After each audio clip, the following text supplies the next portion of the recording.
ہمارے مطالبات واقعی فیل ہو گئے ہیں، اب جو خان صاحب نے فارمولا دیا نا اس کی طرف جانا ہے، وہ آخری انتہا کیا اس کی؟ دیکھیے یہ کمیٹی جو بنی ہے یہ کمیٹی کا یہ مطلب نہیں ہے کہ ابھی اس نے اسٹیبلشمنٹ یا گورنمنٹ کے ساتھ بیٹھ کے کوئی مذاکرات ٹھیک کرنے ہے۔ ہیں، ہوں۔ کیونکہ یہ وقت قطعاً جو ہے مذاکرات کا نہیں ہے۔ ابھی تو ہماری پارٹی کے ہر گھر میں جو ہے سوگ منایا جا رہا ہے، لاشیں کی تدفین ہوئی ہیں، فاتح ہو رہے ہیں، غم و غصہ ہے، اور پھر اوپر سے جو ہے پشتون ایتھنیسٹی کے لوگ جو ہیں ان کے ساتھ جو پنجاب میں اور اسلام آباد میں پولیس اور ریاستی اداروں نے جو رویہ 26 نومبر کے بعد اپنا رکھا ہے، اس سے بہت ہی بڑا جو ہے ایک ایجان کی کیفیت وہاں ہمارے علاقوں میں پیدا ہوئی ہے۔ تو لہٰذا یہ توقع کرنا کہ خان نے کمیٹی اس لیے بنائی ہے کہ اب ان کے ساتھ مذاکرات کر لیں، اچھا، یہ یہ کمیٹی کیوں بنی پھر؟ یہ کمیٹی کی دیکھیں فارمیشن کا مقصد کیا ہے؟ کمیٹی مختلف تجاویز اور مختلف اوقات میں مختلف لوگ اپروچ کرتے ہیں، اور پھر ایمرجنسی میں کبھی بیرسٹر گور صاحب، بیرسٹر سیف صاحب جو ہیں مذاکرات کرتے ہیں، کبھی علی امین خان کرتے ہیں۔ ٹھیک ہے۔ تو ایک پرماننٹ باڈی بنائی ہے، اور اس کا مقصد یہ ہوگا کہ کہیں پر مثال کے طور پہ ابھی جو یہ کالز کی بات آپ کر رہی ہیں، یا میرا خیال ہے کہ جب یہ دسمبر کا مہینہ گزرے گا اور جب ورکرز باہر آئیں گے، لیڈرشپ جو ہے ان عدالتی کیسز سے جو ہے وہ نپٹ لے گی، تو میں یہ سمجھتا ہوں کہ 15 جنوری کے بعد جو ہے پھر جو ہے احتجاج کی کال 15 ہوگی۔ جنوری کے بعد احتجاج کی کال دی جائے گی؟ یہ میں آپ کی ازمپشن ہے، اسیسمنٹ ایگزمپشن ہے؟ ہے، یا جو میری نشست و برخاست ٹھیک ہے۔ ہوئی ہے، تو اور خان کا جو مزاج ہے، تو لہٰذا یہ خان یا پی ٹی آئی کے ساتھ جو ہے کوئی نیکی، کوئی رحم انہوں نے اللہ کے واسطے تو کرنا ہی نہیں ہے۔ تو اس کا صحیح علاج ہے عوامی مزاحمت یا عوامی احتجاج۔ 26 نومبر کا جو ثانیہ ہے، اس نے جو اسباق ریاست کو سکھائے ہیں، اور جو تکلیف اور جو سب کی اور جو ہزیمت ان کو اٹھانا پڑ رہی ہے، اب ان کو جا کے احساس ہوا ہے کہ جی ہم تو کچھ بڑی غلطی کر بیٹھے۔ 200 دن اگر ہم بیٹھے رہے تھے، اتنی خبر، اتنی سینسٹائزیشن دنیا بھر میں نہیں ہونی تھی، جو بین الاقوامی سطح پہ، بین الاقوامی برادری میں civil society, human rights organization condemn کر رہے ہیں کہ پاکستان میں کس قسم کا رجیم ہے۔ اچھا 26 نومبر کو جو آپ بات کریں، کیونکہ اس سے متعلق بہت متضاد اوپینین آتے رہے نا، پارٹی کے اپنے لوگوں کے سٹیٹمنٹس ڈیفرنٹ تھے۔ اگر میں یہ کہوں کہ یہی وہ لوگ ہوں گے، 5 لوگ جو کمیٹی میں ڈالے گئے ہیں، جو پلان کیا ہے احتجاج کا، کہاں نکلنا ہے، کس نے نکلنا ہے، کیا لاہے عمل ہے، یہی اعلان کر رہے ہوں گے، خان صاحب سے بھی ملاقاتیں، ہدایات یہی لے رہے ہوں گے، تو یہ صحیح ہوگا؟ کیونکہ نہیں، آپ کو 26 نومبر میں بہت نقصان سٹیٹمنٹس نے پہنچایا لیڈروں کی، جو ایک دوسرے سے مخالف سٹیٹمنٹ دیتے رہے ہیں۔ دیکھیے اس کو اس تناظر میں آپ انڈرسٹینڈ کرنے کی کوشش کریں کہ جس وقت 26 نومبر کا ثانیہ ہوا، رات کا اندھیرا تھا، بجلی انہوں نے بند کر دی تھی، 15-16 گھنٹے تک تو پتہ ہی نہیں چل رہا تھا، کیونکہ انہوں نے سارا ایریا کارڈون آف کر دیا تھا۔ اسپتالوں پہ انہوں نے یہ پولیس کی نفریاں جو ہیں بٹھا دی تھی، کہیں پہ کسی کو ایکسیس ہی نہیں تھا، موبائل کام ہی نہیں کر رہے تھے، تو کہاں سے اندازہ ہوا تھا کہ کتنے شہید ہوئے ہیں، کتنوں کی گولیاں لگی ہے۔ یہ اس وقت جن کو لاشوں کا پتہ چلتا گیا اور وہ گروپس میں یا ٹیلی فونوں پہ کال کر کے بتاتے تھے، تو یہ 2-3 ایام انسرٹن تھے۔ تو ابھی تو چیئرمین آپ کے جو ہیں بیرسٹر گوہر، انہوں نے خود ہی کنفرم کیا 12۔ ابھی آپ نے کہا کہ آپ کی جو انفارمیشن ہے یا جو آپ کو میٹنگ سے اندازہ ہوا ہے کہ 15 جنوری کے بعد پھر باقاعدہ احتجاجی کال دی جائے گی، اور اگر یہ نہیں ہوگا پروٹیسٹ تو پھر خان صاحب باہر نہیں آئیں گے، جیل میں ہی رہیں گے۔ اب یہ جو سول نافرمانی کی تحریک ہے، کتنی اس دفعہ مختلف ہوگی؟ کیونکہ 2014 میں بھی مجھے یاد ہے اسی طریقے سے خان صاحب نے کنٹینر پہ کھڑے ہو کے اپنے گھر کا بجلی کا بل جلایا تھا۔ اگلے دن کیا ہوا تھا؟ جو ان کے ساتھ کنٹینر پہ لوگ تھے، قائدین تھے پی ٹی آئی کے، انکلوڈنگ شیخ رشید صاحب جو کہ ان کے سب سے بڑے اتحادی تھے اس وقت، انہوں نے اپنے بلز جمع کرا دیے تھے۔ تو پی ٹی آئی کے اپنے لوگوں نے ہی سول نافرمانی کی تحریک میں ان کا ساتھ نہیں دیا تھا۔ صرف بل جمع کرانے یا نہ جمع کرانے سے سول نافرمانی کی تحریک جو ہیں وہ نہیں پنپتی ہیں، اور بہت ہی سارے عوامل ہیں جس کے ذریعے آپ سول نافرمانی کی تحریک کر سکتے ہیں۔ مثلاً کیا کریں گے؟ مثلاً آپ مثال کے طور پہ آپ چاہتے ہیں کہ میں حکومت کو مجبور کروں، تو سب سے اہم جو مجبوری ہوتی ہے وہ معیشت کی ہوتی ہے۔ جی بالکل ٹھیک ہے۔ تو آپ جو ہیں معاشی طور پہ اپنے ٹرانزیکشن روک دیں، اپنے انویسٹمنٹس روک دیں، پیسہ بھیجنا یا منگوانا روک دیں. یہ ایک میں آپ کو سپوز ایک پروپوزیشن دے رہا ہوں. میں نہیں چاہتا ہوں کہ یہ ہو باہر اس طرح. پاکستانی بیٹھے ہیں وہ بیچارے مزدور زیادہ طبقہ، اگر میں مڈل ایسٹ کی بات کرتی ہوں، اپنے گھر والوں کو پیسے بھجواتے ہیں. میں آپ کو بتاؤں نا، پاکستان تو چل ہی رہا ہے بیرون ملک پاکستانیوں کے ریمیٹنسز پہ. یعنی جتنا ہم نے قرضہ لیا ہے آئی ایم ایف سے جتنا قرضہ ہم نے لیا ہے $8 بلین، اس کا 3 گنا یعنی 23 بلین ڈالر جو ہیں وہ تو سالانہ یہ ٹھیک ہے ریمیٹنسز میں آتے ہیں. اچھا، باہر جو پاکستانی بیٹھے ہیں ان پہ ذرا بعد میں آتے ہیں. مجھے یہ بتائیے کہ یہاں پہ جو بیٹھے ہیں پاکستانی، جو پاکستان تحریک انصاف کے خان صاحب کے سپورٹرز ہیں، چاہنے والے ہیں، یا خود آپ شیر افضل مروت صاحب ایسا کیا کریں گے سول نافرمانی کی تحریک میں کہ حکومت کو واقعی نقصان ہوگا؟ دیکھیں ابھی سول نافرمانی کی تحریک کا فیصلہ نہیں ہوا ہے. نہیں ہوا. جب فیصلہ ہوگا تو تب ہم پھر بتا سکتے ہیں. ابھی کوئی فیصلہ نہ ہو اور ہم بتا دیں کہ ہم یہ کریں گے بٹ وہ یہ کریں ایک گے. آپشن کے طور پہ خان صاحب نے سامنے میرا رکھا خیال ہے دیکھیں ہمارے پاس سوائے مزاحمت احتجاج اور اپنی تحریک کو چلانے کے کوئی اور راستہ ہے ہی نہیں. راستہ یہی ہے، خان کو نکالنا ہے تو احتجاج جو ہے وہ تو سڑکوں پہ آئیں گے، دھرنا دیں گے، پورے ملک میں اور احتجاج ہو رہا ہاں ہوگا. بالکل. اس کے سول علاوہ ہمارے نافرمانی بھی ایک ان آپشن ہے. سے اور عدالتوں سے کوئی امید نہیں ہے کہ خان کو چھوڑیں گے. مذاکرات کی کوئی راہ نہیں ہے. مذاکرات کی راہ شاید تب نکلے گی جب پہلے تو یہ ان لوائقین اور پی ٹی آئی کے شہداء کے ورثاء جو ہیں ان کا تھوڑا زخم تو نمل ہو، اور اس کے بعد جب دسمبر آئے گا، احتجاج کی کال ہوگی، تو تب کہیں جا کے یہ سمجھیں گے کہ اب شاید خان کی رہائی پہ غور کریں. تو یہ 14 دسمبر کو جو جلسہ ہے آپ کا پشاور میں، اس میں کوئی اعلان متوقع ہے اس کو لے کے؟ نہیں، وہ جو ہے یکجہتی ہیں شہداء کے ورثاء کے ساتھ. اور دوسری بات یہ ہے کہ وہ یہ سمجھ رہے ہیں کہ ایف آئی آر پرچے درج کر کے گولیاں چلا کے ہم ڈرا کے قوم کو جو ہے ان احتجاجوں سے منع کر سکتے ہیں. لیکن آج کل کے دور میں اس نفسا نفسی کی اس زندگی میں کوئی اپنے عزیز و اقارب کے لیے 1 گھنٹہ نکال کے اسپتال نہیں جاتے ہیں. 3 دن بھوکے پیاسے سفر کرتے ہوئے 3 راتیں 3 دن یہ لوگ آئے، مارے کئی گولیاں کئی پرچے سب کچھ سہنے کے بعد ڈی چوک پہنچے. ان کے بعد اپنی جانیں بھی گنوا دی، لیکن یہ سب خان کے لیے نکلے نا. تو لہٰذا اس چیز کو زائل کرنے کے لیے یہ اب ڈر خوف پھیلا رہے. اس جلسے کا یہ بھی مقصد ہے کہ قوم میں انفیوز کرنا ہے، انکلکیٹ کرنا ہے اسپرٹ کہ ہم نے ڈٹنا ہے، ہم نے جمنا ہے، ہم نے ہمت دکھانی ہے. اچھا، ایک چیز بتائیے گا، یہ آپ جو کہہ رہے ہیں کہ ہمارے لوگوں کو مارا، اوبویسلی شہادتیں ہوئیں اور لوگ مزاحمت کے لیے نکلے تھے ریاست کے خلاف، حکومت کے خلاف، اور ان کو شہید کر دیا گیا. ایک پچھلے ویک مجھے یاد ہے ہمارے ہی شو میں شازیہ مری نے غالباً یہ بات کی تھی. انہوں نے مینشن کیا تھا کہ 18 اکتوبر جب بی بی صاحبہ آئی تھیں پاکستان واپس اور سانحہ کارساز ہوا تھا، تو وہ اگلے ہی دن جان کی پرواہ کیے بغیر ہسپتال گئیں اور اپنے تمام جتنے زخمی تھے ان سے انہوں نے ملاقات کی، جو شہید ہوئے تھے ان کے گھروں میں وہ گئیں. یہاں پہ بشرا بی بی لیڈ کر رہی تھیں، تو کیا ان کو نہیں جانا چاہیے تھا ان کی عیادت کے لیے جو ان کی اس ریزسٹنس کی تحریک میں شامل ہوئے ہیں؟ بشرا بی بی سیاسی لیڈرشپ نہیں ہے پی ٹی آئی کی. بٹ وہ تو ابھی ساری چیزیں کر رہی ہیں، ان کے بیان بھی آ رہے ہیں، علیمہ خان صاحبہ کے بھی آ رہے ہیں. وہ ٹھیک ہے، وہ خان کے اہل خانہ ہیں، بہنیں ہیں، لیکن ان کا یہ موجودہ یہ دھرنے میں جو کردار سامنے آیا ہے وہ وقت کی ضرورت بنی تھی، کیونکہ ورکر اور لیڈرشپ میں ٹرسٹ ڈیفیسٹ پیدا ہوا تھا. دوسری بات یہ ہے کہ یہ تانے کے طور پہ اگر یہ شازیہ مری صاحبہ نے کہا ہے تو بی بی صاحبہ کو کسی اسپتال میں روکا گیا تھا، وہاں پہ کہیں پولیس کھڑی تھی.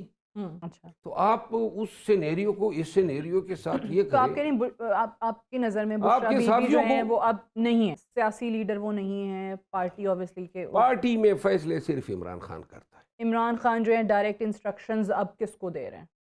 یہی ہمارے چیئرمین کو دیتے ہیں، اور وہ چیئرمین صاحب جو ہیں وہ آگے امپلیمنٹ ہیں.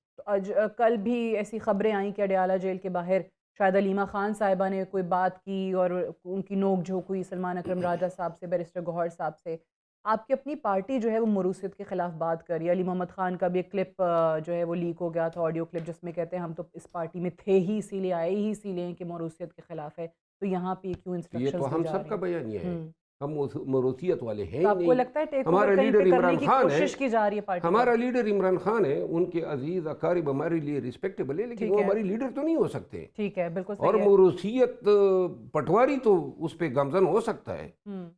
ہم اس نظریے کے لوگ ہی نہیں ہیں کہ خان نے تو ہمیں اور پوری پی ٹی آئی کو سکھایا ہی ہے. سمجھایا ہے اور سکھایا ہے. جب بیرسٹر گور کو چیئرمین نامزد کر رہے تھے، میں اس وقت جیل میں موجود تھا، اور خان نے ساتھ میں یہ کہا تھا کہ میرے خاندان کا کوئی فرد جو ہے اس الیکشن کے لیے اپلائی نہیں کرے گا. تو انہوں نے تو اسی وقت جو ہے واضح طور پہ آؤٹ کر دیا تھا. اور ادروائز پی ٹی آئی کا مائنڈ سیٹ ہی یہی ہے. پی ٹی آئی کا ایسی کوئی ٹیک اوور کی کوشش ہوتی بھی ہے تو پارٹی کی اپنی لیڈرشپ اپنے ورکرز ایکسیپٹ نہیں کریں گے. دیکھیں، ہم ذہنی طور پہ کوئی ایسی چیز ایکسیپٹ ہی نہیں کر سکتے ہیں. ٹھیک. ہمارا لیڈر صرف خان ہے. باقی جو ہے ہمارے لیے ہر ایک شخص اپنی جگہ پہ رشتے ناطے کے حوالے سے انتہائی معتبر اور انتہائی معزز ہیں. لیکن یہ سمجھنا کہ پی ٹی آئی کے ورکر سے یا پی ٹی آئی کے لیڈروں سے کہ جی وہ جناب علی لکیر کے فقیر ہوں گے، تو یہ غلط ہے. علی محمد خان نے جو بات کی تھی میں اس کی تائید کرتا ہوں. ٹھیک ہے. خیر افضل مروت صاحب، thank you very much for joining us. Marwat صاحب کا ماننا ہے کہ ہمیں احتجاج کے لیے نکلنا پڑے گا، مزاحمت کے لیے نکلنا پڑے گا، کیونکہ اس کے علاوہ اور کوئی آپشن نہیں ہے خان صاحب کو جیل سے باہر نکالنے کا. We'll take a short break here. Stay tuned. Welcome back to Suno Tonight with Sadia Afzal. Final call کی ناکامی کے بعد تحریک انصاف کی لیڈرشپ کنفیوژن کا شکار ہے. ناکامی کا بوجھ سہنا آسان نہیں ہے. بشرا بی بی کے بعد اب ہمشیرہ بانی تحریک انصاف علیمہ خان بھی پارٹی کی موجودہ لیڈرشپ کی باز پرس کرتی ہوئی دکھائی دے رہی ہیں. علیمہ خان پارٹی کے موجودہ بیانیے سے نالاں ہیں. گزشتہ روز اڈیالہ جیل میں بانی پی ٹی آئی کے خلاف مقدمات کی سماعت کے دوران علیمہ خان نے چیئرمین بیرسٹر گوہر اور سیکریٹری جنرل سلمان اکرم راجہ سے تکرار کرتے ہوئے کہا کہ اموات 12 ہی کیوں بتائیں. تکرار کے دوران بیرسٹر گوہر 12 اموات پر ڈٹے رہے اور کہتے رہے کہ بغیر تصدیق کے کیسے اضافہ کر سکتے ہیں، جبکہ سلمان اکرم راجہ نے علیمہ خان سے تکرار کرتے ہوئے کہا کہ جو کارکنان عدالتوں میں پیش ہو رہے ہیں خدا کے لیے ان کو لاپتہ نہ کہیں. یہ وہ صورتحال ہے جس کا سامنا پاکستان تحریک انصاف کی قیادت کو کرنا پڑ رہا ہے. ایسے میں پارٹی کسی بھی سیاسی تحریک چلانے کی اہل نہیں ہو سکتی. تحریک انصاف اپنے کمزور وقت سے گزر رہی ہے اور بانی رہنما اپنے تمام سیاسی پتے کھیل چکے ہیں. سول نافرمانی کی کال بھی پارٹی کی کنفیوژن کی نظر ہو جائے گی، جبکہ پارٹی کی لیڈرشپ پر 9 مئی کے کیسز میں بھی گھیرا تنگ ہوتا ہوا دکھائی دے رہا ہے. دوسری جانب اگر حکومتی اتحاد کو دیکھا جائے تو فائنل کال کی ناکامی کے بعد حکومت مذاکرات اور سیاسی مفاہمت کے عمل سے پیچھے ہٹ چکی ہے، لیکن ملک کی موجودہ صورتحال اس امر کی متحمل نہیں ہو سکتی. ریاست پاکستان کی بقا اور موجودہ سیکیورٹی چیلنجز کے تناظر میں حکومت کو پہلا قدم اپوزیشن اور خاص طور پر کے پی کے حکومت کی طرف بڑھانا چاہیے تاکہ سیاسی تناؤ میں کمی ہو سکے اور مذاکرات کی راہ کھل سکے. کیا اس بات کے امکانات موجود ہیں؟ پر بات کرنے کے لیے ہمارے ساتھ موجود ہیں پاکستان مسلم لیگ نون کے سینیٹر ناصر بٹ. بہت بہت شکریہ سینیٹر ناصر بٹ صاحب، آپ نے پروگرام کے لیے وقت نکالا. سب سے پہلے تو فرمائیے گا، ایک طرف ہم دیکھ رہے ہیں پاکستان تحریک انصاف کی کنفیوژن تو صاف نظر آ رہی ہے، ان کے بیانات کی صورت میں، ان کے جو مختلف اسٹریٹجیز کی اناؤنسمنٹ ہے اس کی صورت میں. ابھی جو تازہ احتجاجی لائحہ عمل سامنے آیا ہے وہ ہمیں سول نافرمانی کی صورت میں نظر آیا ہے. بیرون ملک پاکستانیوں کو کہا جا رہا ہے کہ پاکستان آپ پیسے مت بھیجوائیں، ریمیٹنس مت بھیجوائیں. یہ تمام چیزیں کس جانب اشارہ کر رہی ہیں؟ ابھی مروت صاحب ہمارے ساتھ تھوڑی دیر پہلے شو میں تھے، انہوں نے کہا کہ ہم معاشی طور پہ جو ہے جب تک اس حکومت کو کمزور نہیں کریں گے تب تک کوئی اور مزاحمتی کی تحریک نہیں چل پائے گی. تو آپ کو لگتا ہے حالات اس طرف جا سکتے ہیں؟ بسم اللہ الرحمن الرحیم. دیکھیں، یہ عمران خان، علیمہ خان، بشرا بی بی اور بیرسٹر گور، مرجے جتنے آپ کہہ رہے ہیں، دیکھیں یہ ایک نہیں ہے. ہر کوئی کہہ رہا ہے میں لیڈر ہوں. یہ ایک مقافات عمل ہے کہ جس طریقے سے عمران خان آیا اب اسی طریقے سے وہ ڈیلوٹ ہو رہی ہیں، چیزیں ختم ہو رہی ہیں. بشرا بی بی کہتی ہے کہ میں نے کہا تھا کہ ڈی چوک میں جانا ہے، جی کیوں آئے؟ خود ان کو چھوڑ کے وہاں سے بھاگ گئے. ٹھیک ہے. اب ان کو یہ تھا کہ ہمیں NRO ملے گا. آج میں برملا یہ کہتا ہوں کہ عمران خان لیٹنا تو دور ہے، وہ اس طرح گڑ گڑا رہا ہے کہ مجھے NRO دو، میں جیل سے باہر آؤں. میں آپ کو کچھ بات کر دوں کہ عمران خان وہ تو تیاری کر رہا تھا کہ 24 تاریخ کو تالا کھلے گا، میں آ کے خطاب کروں گا قوم سے، اور جس طرح پہلے عوام کو بیوقوف بناتا رہا ہوں آج. لیکن اس کو یہ عقل سمجھ ہونی چاہیے کہ اب آپ باہر جیل سے نہیں آ سکتے. آپ کے ذہن میں ہے کہ مجھے کوئی ایسا ایک جادو چلے گا کہ تالا کھلے گا اور تم باہر آ جاؤ گے. اب عمران خان NRO کے لیے پاؤں پکڑ رہا ہے. وہ ناصر بھائی صاحب، یہ جو آپ بات دیکھا کر رہے ہیں نا کہ اب وہ جیل سے باہر نہیں آ سکتا، آئی تھنک یہ بات پاکستان تحریک انصاف کی اپنی لیڈرشپ کو پتا ہے، کیونکہ شیر افضل مروت صاحب ابھی چند لمحے پہلے یہ بات باقاعدہ کر کے گئے ہیں کہ اور کوئی طریقہ نہیں ہے خان صاحب کو جیل سے باہر لانے کا، عدالتوں پہ ہمیں اعتبار نہیں رہا ہے، مزاحمت کرنی پڑے گی، سڑکوں پر جب تک نہیں آئیں گے، ریزسٹنس نہیں دکھائیں گے، تب تک خان صاحب جیل سے باہر نہیں آئیں گے. دیکھیں، یہ ان کے پاس ایک طریقہ رہ گیا لاشوں پہ سیاست کرنے کا. جھوٹ بولتے ہیں. اب آپ نے دیکھا جو سارا کچھ ہو رہا ہے، عمران خان یہ سمجھ رہا تھا کہ میں اپنا 24 تاریخ کو جو میں نے اعلان کیا ہوا ہے تو اسٹیبلشمنٹ سے، وہ کہتا تھا نا، آپ نے آپ نے سنا، وہ کہتا تھا میں نے بات کرنی ہے تو اسٹیبلشمنٹ سے. اور اس کو یہ اس کے کچھ لوگ جو بیرسٹر کو رہے ہیں وہ ایک ٹی وی پہ ایکسیپٹ کر چکے ہیں کہ ہماری بات ہو چکی تھی، ہم بڑے آگے نکل چکے تھے کہ ہم نے بس اب بات ختم ہو گئی ہے. لیکن پھر سلسلہ ٹوٹ گیا. بات یہ ہے کہ وہ جو کہتا تھا نا میں غلامی سے قوم کو آزاد کراؤں گا، یہ سائفر ہے، یہ فلاں ہے، امریکہ نے میرے خلاف سازش کی ہے. عمران خان اب اس حد تک بیٹھ گیا ہے کہ وہ سمجھ رہا تھا کہ میں باہر آؤں گا اور میرے جو پہلے جو میرے حالات تھے، جس طرح آرمی چیف اور سب چیف جسٹس میرے تھے، اب عمران خان کو یہ سمجھ آ جانی چاہیے اس نے جیل سے باہر نہیں آنا. جیل سے باہر وہ تب بھی آئے گا جب وہ اپنی بے گناہی ثابت کرے گا. لیکن یہ جو کچھ ہوا ڈی چوک میں، اس کا تو حساب اس کو دینا پڑے گا. بے گناہ لوگ دیکھیں، ہماری آرمی فورسز کے لوگ شہید ہوئے، پولیس والا شہید ہوئے، جو بھی واقعات ہوئے. آپ مجھے بتائیں، سیاسی جماعت اس طرح انتشار پھیلا کے تو وہ سمجھے کہ اگر جیل سے باہر آنا ہے تو ہر جماعت جائے، وہ 4,000 5,000 بندے لے کے ڈی چوک میں بیٹھے اور کہ جی میرے جو جیل میں بندے ان کو باہر نکالو. ایسا نہیں ہوگا. اب قانون کی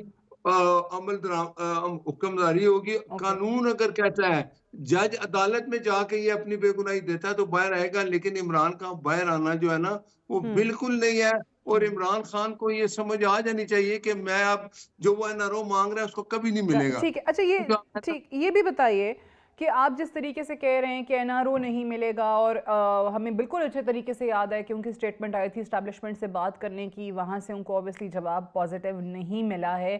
لیکن ابھی ریزسٹنس پھر سے ہو، پھر سے اسلام آباد اور پنڈی کے شہریوں کی تکالیف میں اضافہ ہو، پھر سے راستے بند ہوں، ایئرپورٹس بند ہوں، فورن ڈیلیگیشنز نے آنا ہو، ان کو کوئی مشکلات ہوں، سڑکوں پر آ کر دھرنے دے کر بیٹھ جائیں، کیا اس کو روکنے کا کوئی طریقہ ہے حکومت کے پاس؟ کیا امکان ہے کہ ان کو مذاکرات کے ذریعے آمادہ کر لیں کہ بھائی یہ جو آپ اوورسیز پاکستانیوں کو کہہ رہے ہیں پیسے نہ بھجواؤ، وہ مت کریں، یہ سول نافرمانی کی تحریک چلیں، ناکام کامیاب کتنی ہوتی ہے وہ تو الگ بات ہے، لیکن ان چیزوں سے روکنے کا کوئی طریقہ حکومت کے پاس ہے؟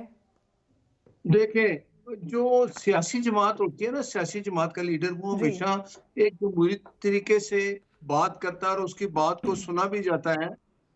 بات یہ ہے کہ یہ عمران خان وہی ہے، آئیے میں آپ کو خط لکھیں گے، پاکستان کے ساتھ بات نہ کرو. یہ کہتے ہیں نا کہ میرے لیے امریکہ مجھے آزاد کرائے گا، بن گیا اپنا یہ جو امریکہ کا صدر.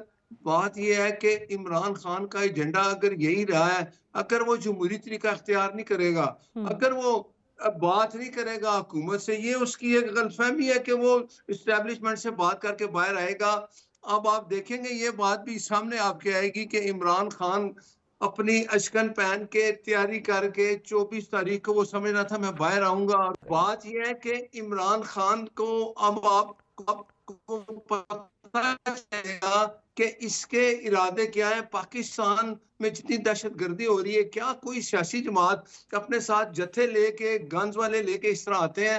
عمران خان کو جمہوری طریقہ اختیار کرنا پڑے گا. اس سے بات اسی صورت میں ہو سکتی ہے جب وہ ایک جمہوری طریقے سے چلے گا, حکومت کے ساتھ بات کرے گا, اپوزیشن کا کردار ادا کرے گا. عمران خان کو یہ غلط فہمی اب ختم ہو جانی چاہیے کہ وہ جیل سے باہر آئے گا, اس کے لیے تالا کھلے گا, اسٹیبلشمنٹ اس کو اٹھا کے باہر لے آئے گی, یا وہ کے پی کے سے کچھ دہشت گردوں کو ساتھ میں لائے گا, آ کے ڈی چوک پہ حملہ کرے گا. یہ اس کا حساب اس کو دینا پڑے گا. دیکھیں ان کا جو نیریٹو ہے and especially through social media جو انہوں نے بہت پروان چڑھایا ہے وہ یہ بیانیہ ہے کہ ہماری لاشیں گرائی گئی ہیں, گو کے متضاد نمبر آتا رہا لیکن ابھی پارٹی کے چیئرمین جو ہیں وہ ایک نمبر پر ڈٹ گئے ہیں اور وہ 12 کیجوالٹیز ہیں. وہ کہتے ہیں ہمارے 12 لوگ شہید کیے ہیں حکومت نے گولیاں مار کے. دیکھیں میں کہتا ہوں کہ ایک بندے کا بھی دنیا سے چلا جانا, ایک انسانیت کا قتل ہونا, پوری کہتے ہیں نا کہ ایک بندے کا قتل ہونا پوری انسانیت کا قتل ہے.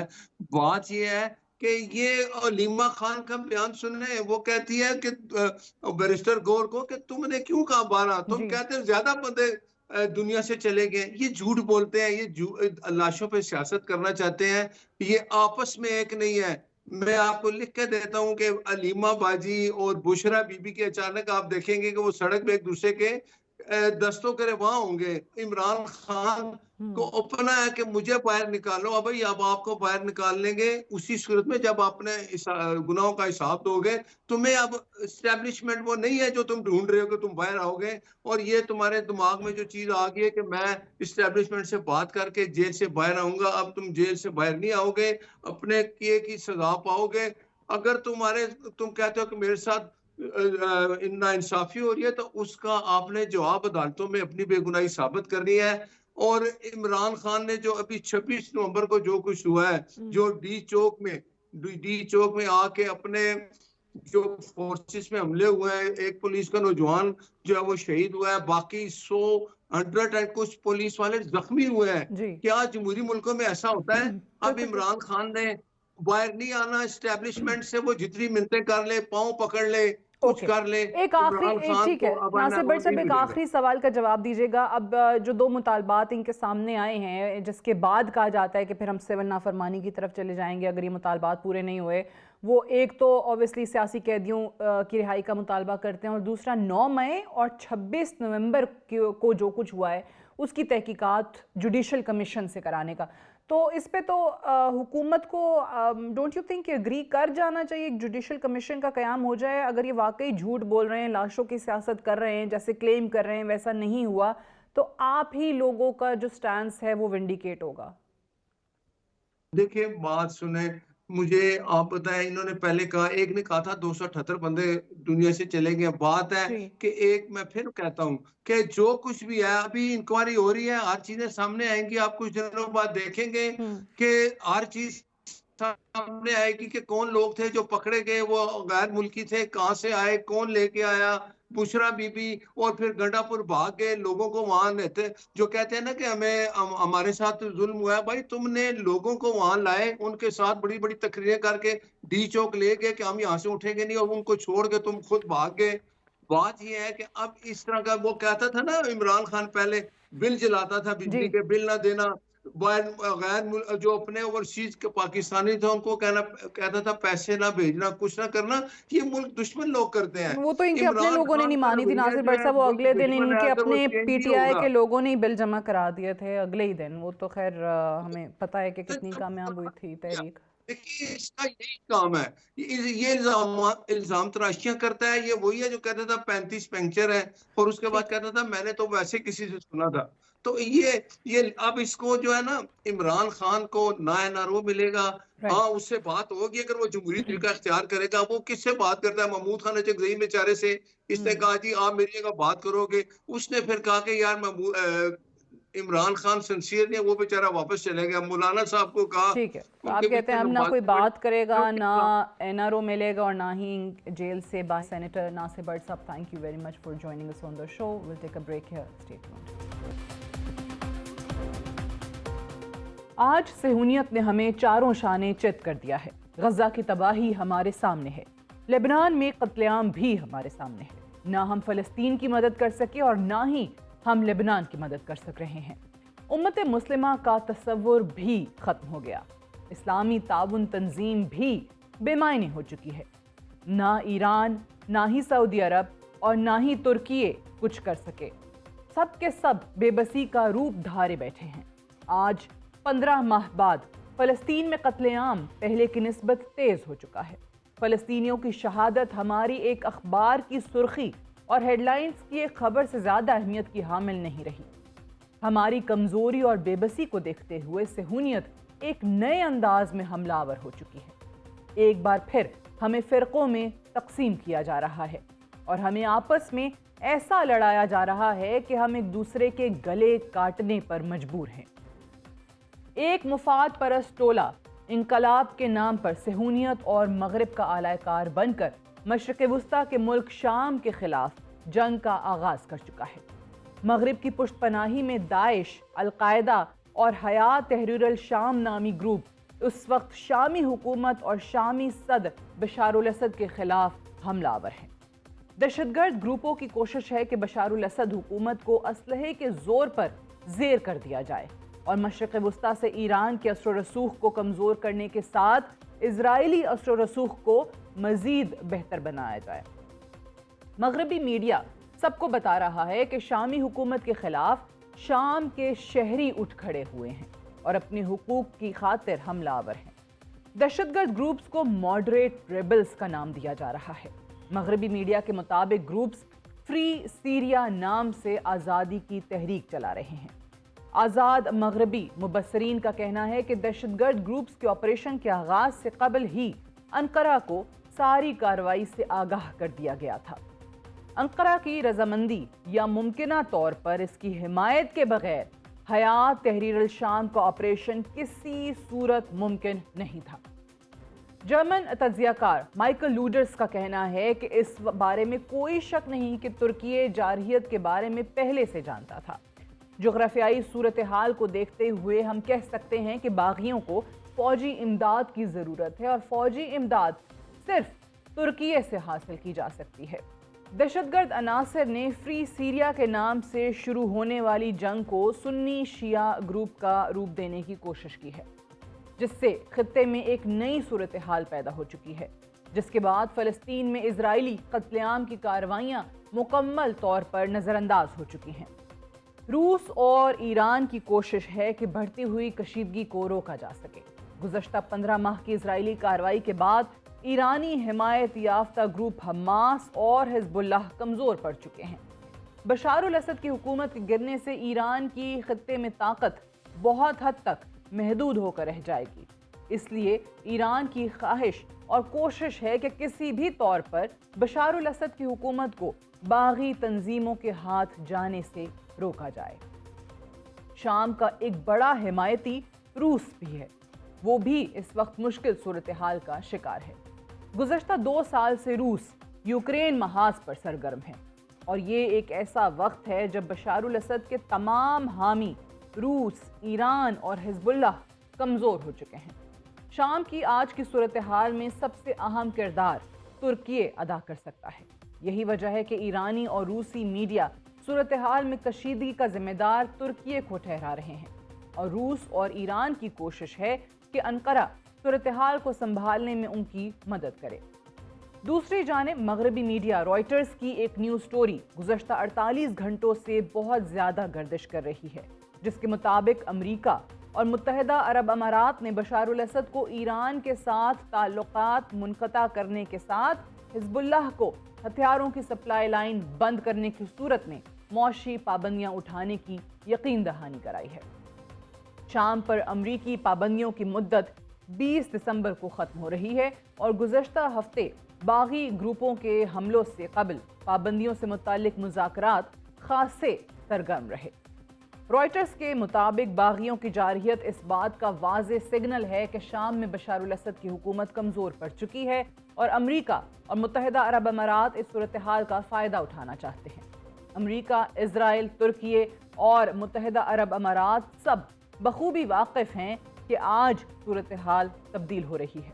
بشار الاسد کے تمام حامی پہلے کی طرح شام کی مدد کرنے کی صلاحیت نہیں رکھتے اور سب کے سب موجودہ جنگوں کی وجہ سے کمزور ہو چکے ہیں۔ شام پر کاری ضرب کا یہ بہترین موقع ہے۔ اور شام پر قاری ضرب لگانے کے لیے ایک بار پھر مسلم دنیا کو فرقوں میں بانٹنے کی کوشش کی جا رہی ہے۔ آج کی صورتحال ہمارے لیے اور امت کے لیے لمحہ فکریہ ہے۔ آج بھی ہم مغرب کی سازشوں کو سمجھنے میں ناکام ہیں۔ That's all for tonight. Good night and Allah Hafiz.